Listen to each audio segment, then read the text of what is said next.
Orang bisa berjalan di atas kawat yang besar itu dengan membawa galah,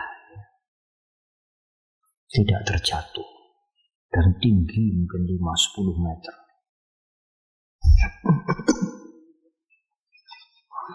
Untuk bisa begitu dia harus latihan sendiri. Gurunya tidak bisa membuat dia seimbang. Berjalan di atas kawat 30 meter di ketinggian 10 meter tidak jatuh. Anda harus mencari keseimbangan sendiri, berlatih sendiri. Sang guru hanya memberitahu. Jangan kaku, jangan mikir macam-macam, lemes. Tidak lebih dari itu. Sang guru bisa berjalan di atas kawat seimbang karena dia latihan sendiri. Sang murid bisa berjalan di atas kawat, dia juga latihan sendiri. Itu hukum alam. Mungkin pertama kali di bawahnya ada matras. Ya. Kalau dia jatuh ya kepenak ya. Kalau tidak ada matras ya jatuh pecah ini kepalanya. Apalagi kalau ketinggiannya makin tinggi. Demikian juga mengendalikan diri kita untuk tidak melakukan yang buruk. Ya kita harus cari keseimbangan. Cari cara. Kalau tidak mencari cara, membiarkan, ya tidak ada kemajuan. Tadi pagi saya baru mendapatkan komentar kemarin nih. Ada seseorang yang bicaranya itu carcor. Mengata-ngatai orang tidak baik, yang dikata-kata itu ada di balik keber, di balik layar. Dengar dia. Oleh karena itu berhati-hati berbicara. Ada peribahasa Belanda mengatakan hati-hati berbicara, tembok-tembok punya telinga dan mata. Lalu kemudian temannya, dia minta tolong temannya mengingatkan, jangan mengatakan begitu. Temannya mengatakan, ora bisa gawan bayi. Gawan bayi ora bisa diubah. Menurut Dhamma tidak ada sesuatu yang ujuk-ujuk. Masih untung dia mengatakan gawan bayi. Kalau dia mengatakan ora bisa diubah, gaweane sing gawe urip. Lah. Menurut Dhamma itu habit dari kehidupan yang lalu. Kalau dia tidak berusaha sekarang untuk mencegah, ya habit itu akan terus. Tambah lama, tambah gampang dia berbicara yang tidak baik. Meskipun disingkiri teman-temannya, dikucilkan, itu kenikmatan itu dia berbicara tidak baik itu. Gossiping itu kenikmatan. Ya kalau dia lahir kembali itu menjadi tidak berkurang, menjadi bertambah. Menurut Dhamma segala sesuatu itu ada sebabnya, tidak mungkin ujuk-ujuk. Dan Dhamma tidak menyandarkan kepada iki wis gaweane sing gawe, tidak berpikir begitu. Ini adalah gawean kita sendiri dari hidup kita yang lampau. Kalau tidak ada sebabnya tidak mungkin. Kita bertanggung jawab.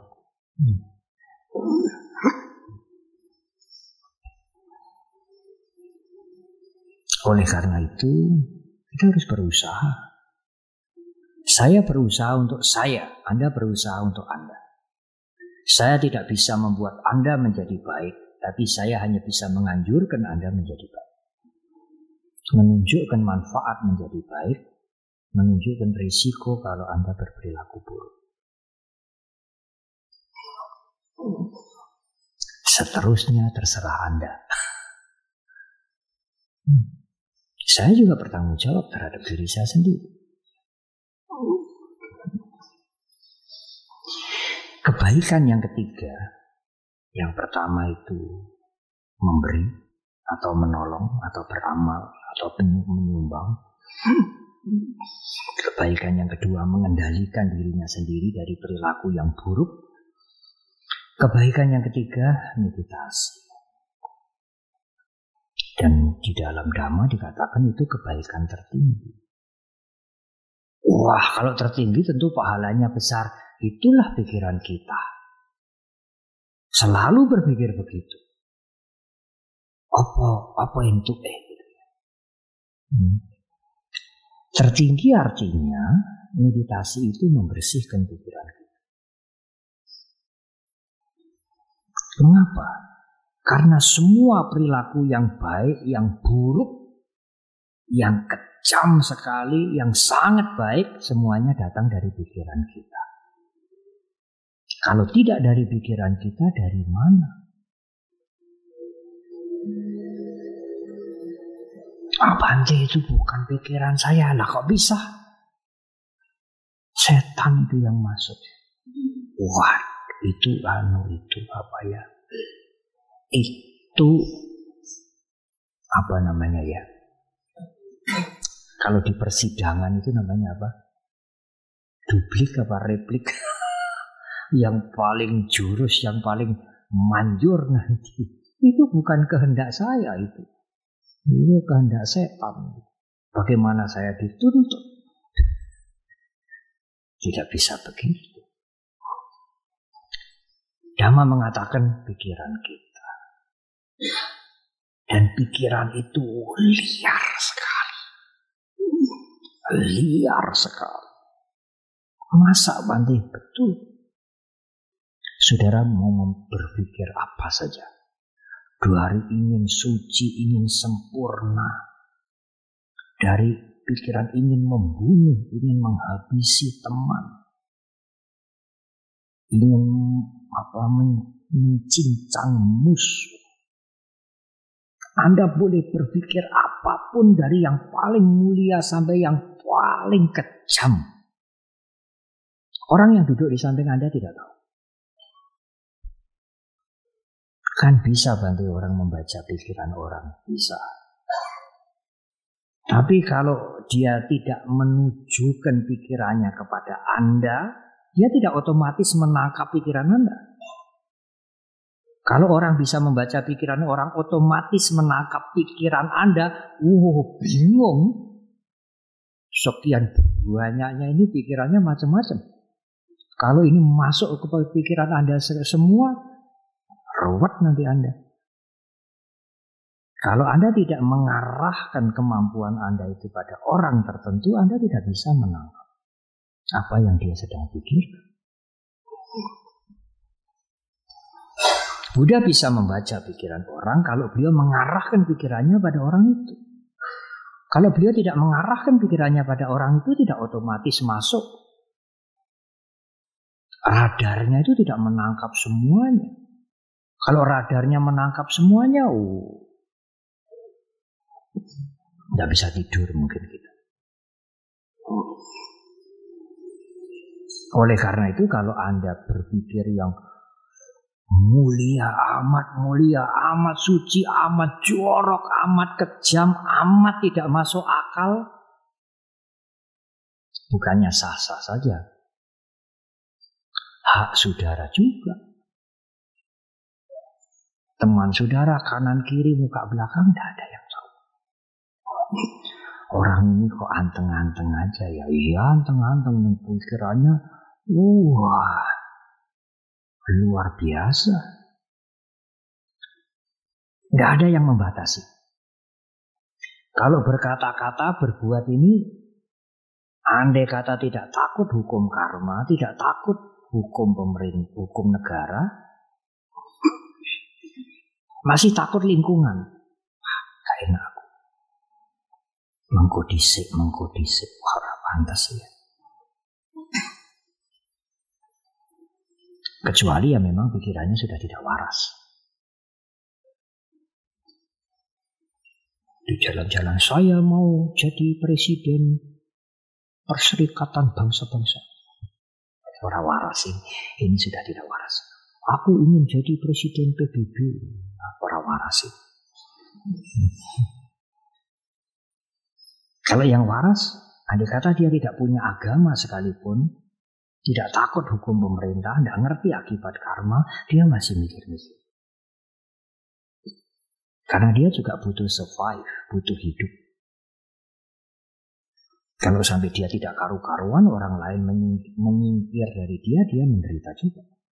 Dia masih ada logika itu. Karena itu untuk berbicara, untuk berbuat, dia masih mengendalikan diri. Meskipun mengendalikan diri itu motifnya bukan karena akibat karma, bukan karena mentalnya untuk maju, bukan karena takut hukum negara, karena kesempatan tidak memungkinkan. Dan dia butuh untuk kelangsungan hidup.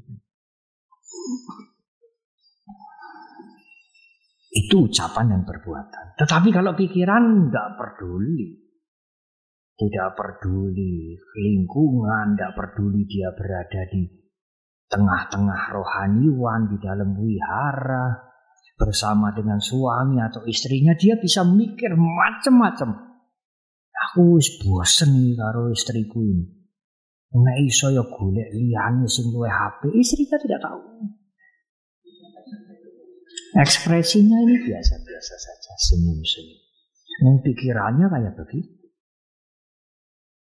Nah, satu-satunya cara yang bisa membersihkan pikiran itu hanyalah meditasi. Orang bisa berdana, menyokong, menyumbang banyak dengan pikiran yang buruk sekalipun. Tetap dia berbuat baik, tapi nilainya kecil.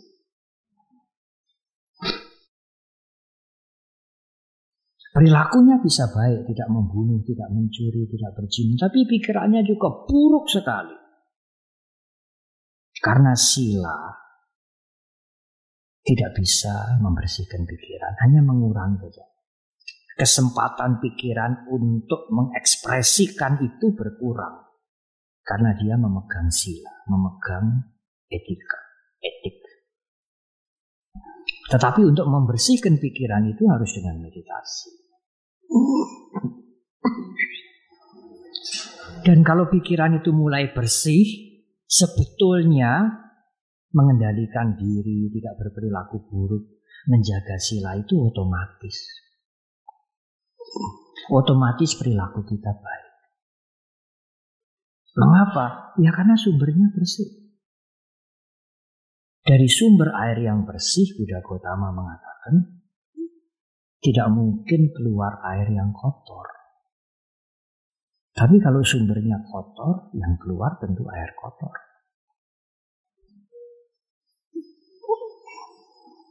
Meditasi apa, Bante? Meditasi apa saja? Yang paling sederhana ya metta bhavana. Atau mungkin apa? Kayak Gatasati, Anapanasati, Vipassana dan lain-lain.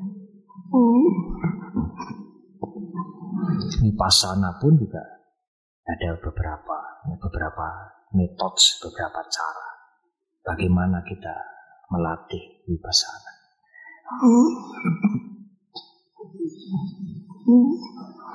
Nah, selesai itu berbuat baik. Tetapi itu tidak cukup. Kalau hanya berbuat baik saja, ya termasuk kemajuan batin ya hanya begitu-begitu saja. Termasuk meditasi dan lain-lain. Harus ada pengetahuan yang menunjang itu untuk maju. Termasuk juga hidup bersosial, bermasyarakat, berkeluarga, mencari mata pencaharian, berbuat baik, bisa dipercaya, jujur, tidak memalsukan barang, menjaga ucapan, tepat janji, perlu, tetapi tidak hanya itu. Ada pengetahuan lain yang membawa kemajuan. Yang pertama adalah canda. CHANDA. Canda dalam bahasa Pali artinya mempunyai kesenangan dalam mengerjakan pekerjaan itu. Tentu pekerjaan yang baik. Dia mengerjakan pekerjaannya itu antusias, senang. Dengan kalimat yang lebih kasar, dia mencintai pekerjaannya. Anda menjadi fotografer. Kerjakanlah itu dengan senang, tidak terpaksa.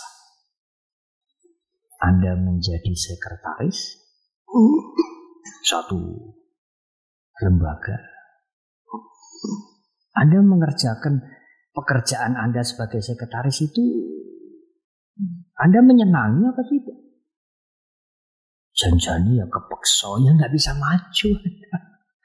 Itu faktor pertama yang membuat Anda tidak bisa maju.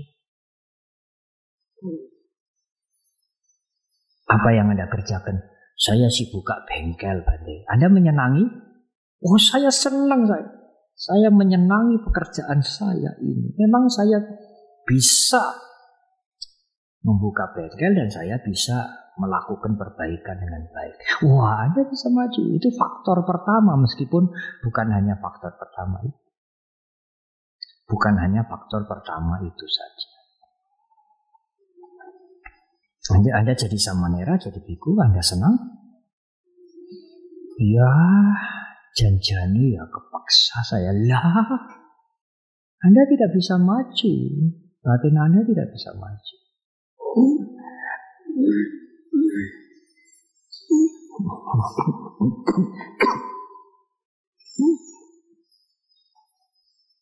Saya dapat cerita, Bante, anak-anak yang masuk STAB, Sekolah Tinggi Agama Buddha, dari 100 anak yang tenanan sungguh-sungguh belajar ingin dapat ilmu agama Buddha, sampai lulus itu tidak sampai 10. Sampai lu yang 90 terpaksa. Loh, kenapa? Golek sekolah liya-liyane ora bisa. Atau tidak mampu, maaf. Ya. Dia bisa, tapi tidak mampu biayanya. Nah, kalau di STAB itu semua beasiswa. Kami para biku ikut mencarikan itu dananya. Yang swasta ya, yang negeri miliar-miliar. Yang swasta kita cari. Mereka hanya makan dengan kos. Itu beasiswa semua. 1 tahun itu saya mendengar berapa ya? Sekitar 600 juta. Itu untuk membiayai STAB. Kalau pemerintah subsidi 300 juta, kita harus cari 300 juta. Tiap tahun. Kalau kita tidak bisa cari 300 juta, bagaimana? Tutup. Hampir semua STAB. Saya mengatakan tidak apa. Katakanlah mereka masuk STAB itu sebetulnya tidak berminat. Terpaksa.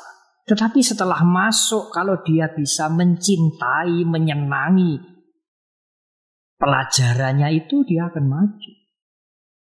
Tapi kalau selama 4 tahun dia nggak senang terus, terpaksa terus, koyo di penjara, ya bagaimana bisa maju? Tidak apalah, Anda masuk itu terpaksa, tetapi setelah masuk itu harus ada canda. Karena itu menurut guru agung kita, sebetulnya menurut Dhamma itu, menurut hukum alam itu faktor pertama untuk maju. Anda menjadi tukang batu, di Mendut ada tukang batu yang bagus sekali, Pak Ratin. Kalau kami ada pekerjaan di Mendut, selalu saya katakan, Pak Ratin dicari, Pak Ratin. Bagus sekali. Memang dia mencintai pekerjaannya itu. salah sedikit, tidak pas sedikit, dia merasa kalau tidak pas sedikit, saya mengatakan, ya sudahlah Mas Ratun, sampunlah, sudah bagus. Dia merasa ganjel. Dia ingin perfect. Sekalipun dia tukang batu, tapi dihargai. Tidak hanya saya, yang lain-lain mengatakan bagus Bante, ngaturnya, pasang batu.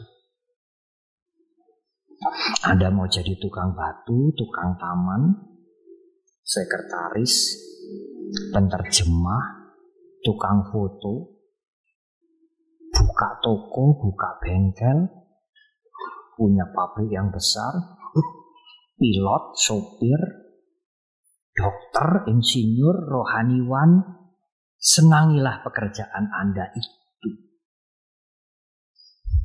Itu faktor pertama untuk maju. Yang kedua, wirya. Wirya itu ulet. Itu ada hubungannya dengan yang pertama. Kalau Anda sudah menyenangi pekerjaan itu, Anda akan ulet.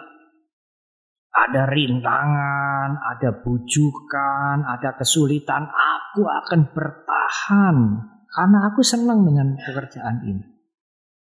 Tapi kalau sudah terpaksa, sudah ada rintangan sedikit, ya iso ya golek liyane. Ya golek. Kalau begitu terus nanti golek liyane terus. Karena Anda tidak pernah menyenangi, mencintai apa yang Anda lakukan.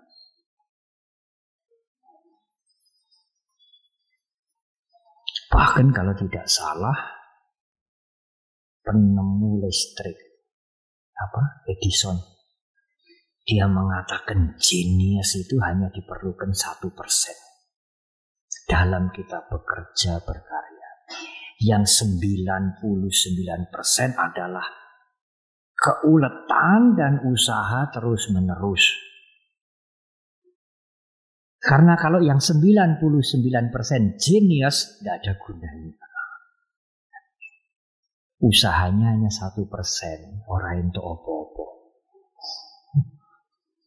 Nanti pikirannya muter begitu ya, tapi tidak ada hasilnya.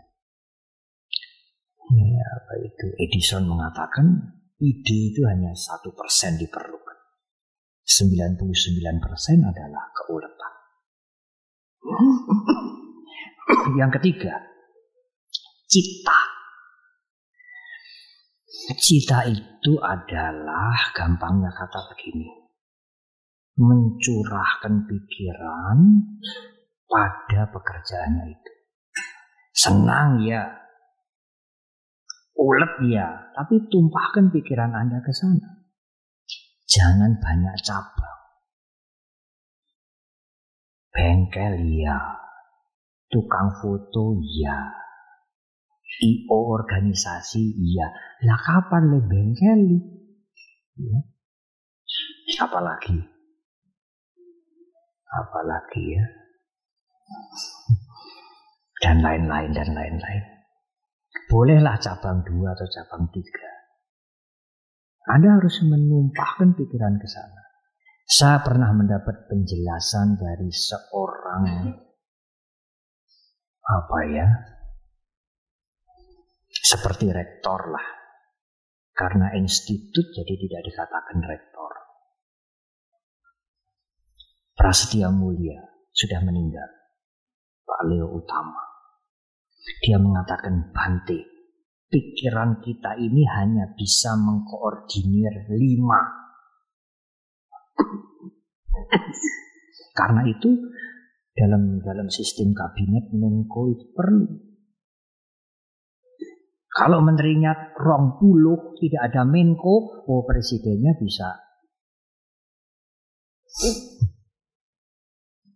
Kalau bahasa yang kasar, pecah kepalanya. 20 menteri, semua laporan dengan kesulitannya semua. Otak kita tidak bisa mengakomodir. Hanya 5. Jadi kalau Menko lebih dari 5 itu juga tidak sesuai dengan kemampuan maksimal kita mengkoordinir. Perusahaannya mungkin 20, 30, ya bisa saja. Tetapi harus ada koordinator. Anda tidak bisa memantau 30 itu langsung. Apalagi kalau macam-macam. Mobil ya. Apalagi ya. Dodol beras iya.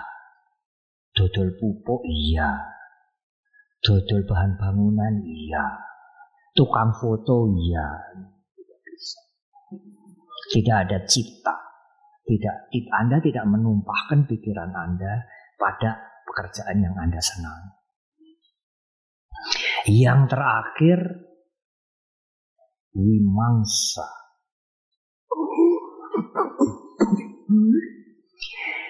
Wimangsa itu adalah inovatif, kreatif, senang ya.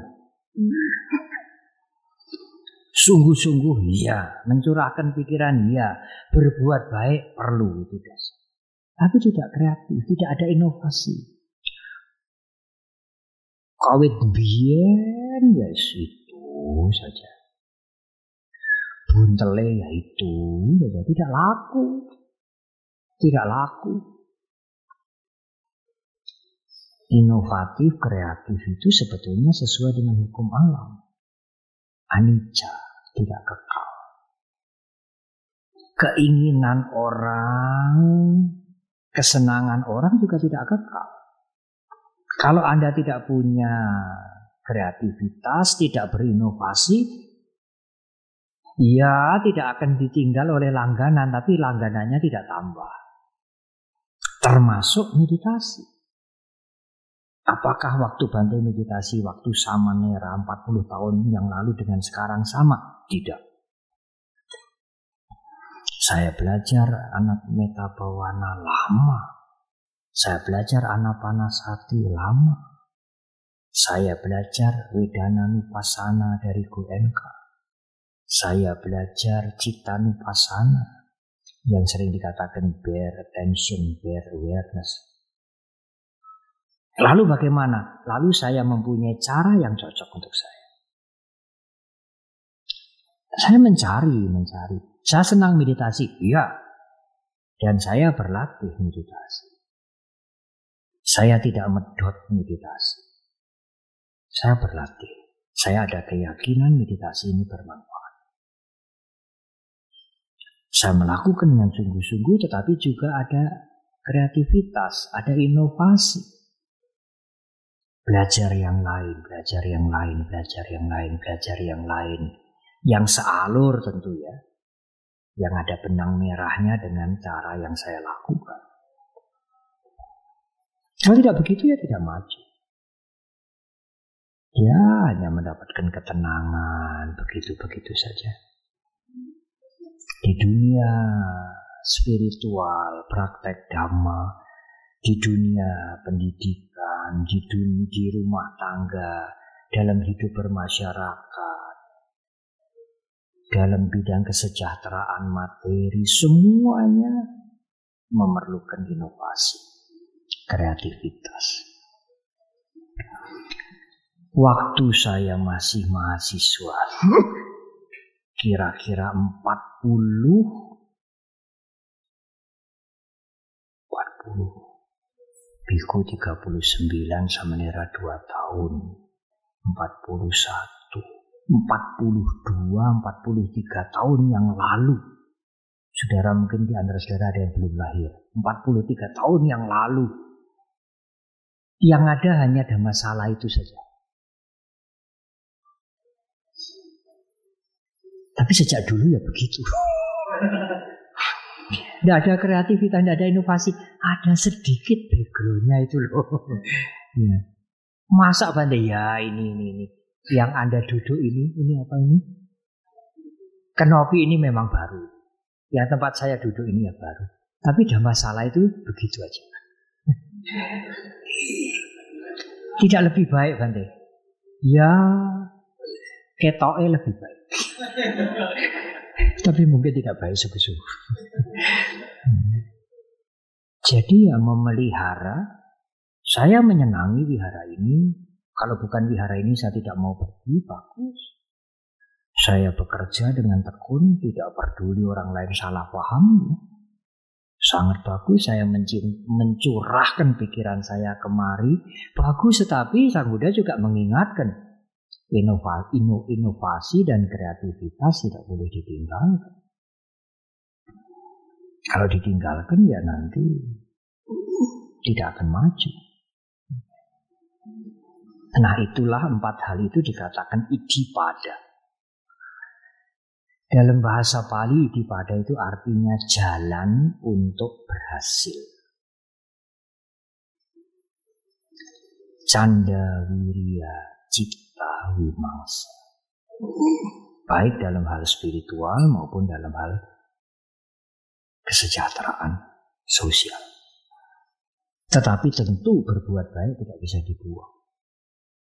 Anda menyenangi pekerjaan Anda, sungguh-sungguh mencurahkan pikiran, putar otak untuk maju, tetapi ngapusi, mencuri, tidak tepat janji, kejam, ini tidak akan maju. Orang-orang akan menghindari Anda. Oleh karena itu, janganlah mengeluh. Aku sudah berbuat baik, sudah berbakti, tidak berbuat buruk, selalu berdana, ada bencana alam, bakti sosial, enggak pernah ketinggalan. Ya, sudah baik. Fondasinya sudah baik. Tapi rumahnya juga harus dibangun. Rumahnya harus dibangun dengan canda, wirya, citta, wimangsa. Menyenangi pekerjaan Anda, bersungguh-sungguh, menumpahkan pikiran Anda pada pekerjaan itu, sekecil apapun, kemudian inovatif, kreatif. Saya melihat tukang batu yang bekerja di Mendut, dia punya inovasi. Saya melihat tenaga kasar yang memahat saja tidak bisa. Suatu hari dia membawa patung gede sekali ke wihara, pakai blandar itu. Biasanya itu mencari sepet. Apa itu kulit kelapa itu, taruh di situ lalu didorong. Lama-lama dia punya inovasi baru, berkreasi baru. Saya melihat tidak lagi sepet, gedebok. Jadi ganjilnya patung ini gedebok. Wah, lebih lancar, lebih licin. Saya pikir dia menggunakan pikirannya untuk berinovasi. Bagaimana mengerjakan pekerjaan? Lebih ringan, lebih cepat. Tentu lebih baik. Oleh karena itu Anda harus menggunakan pikiran Anda termasuk dalam hal meditasi. Karena meditasi itu tidak hanya bukan focusing. Meditasi itu kan konsentrasi satu titik, Bantu. Buat apa kita berinovasi? Buat apa kita berkreativitas?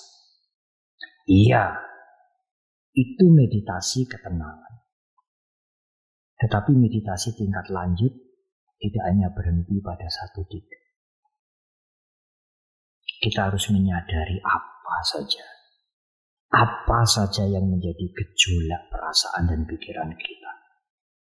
Bukan hanya fokus ke satu titik, bukan. Iya, memang Sang Buddha mengajarkan itu, dan itu diajarkan sebelum Buddha Gautama mencapai pencerahan, meditasi focusing itu.